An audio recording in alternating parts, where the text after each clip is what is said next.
Amanda की कहानी, एक ऐसी स्कैमर जिसने मार्केट को अपनी उंगलियों पर नचाया और बस यही एक सलाह स्टॉक मार्केट को हथियार बनाने की चाबी बन गई।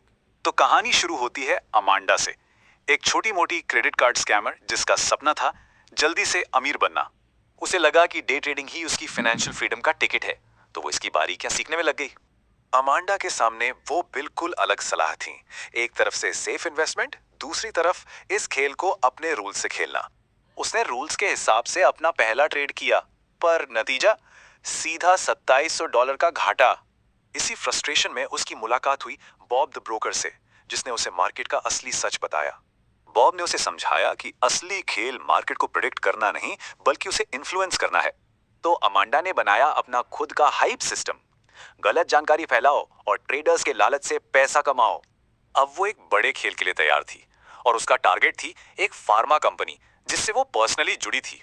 उसका प्लान एक ऐसा जाल था जिसका मकसद था कंपनी के स्टॉक की वैल्यू को पूरी तरह खत्म कर देना। पहला कदम, उसने बॉब को एक fake positive clinical trial report भेजी। कहा कि स्टॉक बस उड़ने ही वाला है। उसका अगला कदम और भी खतरनाक था। उसने डार्क वेब से जॉन हैमिल्टन को ढूंढा, जिसकी मौत कंपनी के ट्रायल में हुई थी। उसने जॉन की दुखी फैमिली को मैनिपुलेट किया और कंपनी के खिलाफ इस्तेमाल करने के लिए तैयार कर लिया। और बस एक हफ्ते में उसने अपने पूरे प्लान को अंजाम दिया, हर एक मूव बिल्कुल परफेक्ट टाइमिंग के साथ।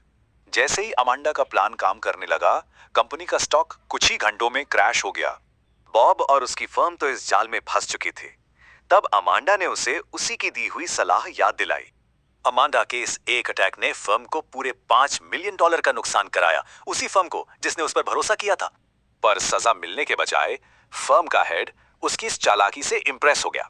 हेड को लगा कि ये कोई क्राइम नहीं, बल्कि एक कमाल की स्किल है जो कंपनी के काम आएगी।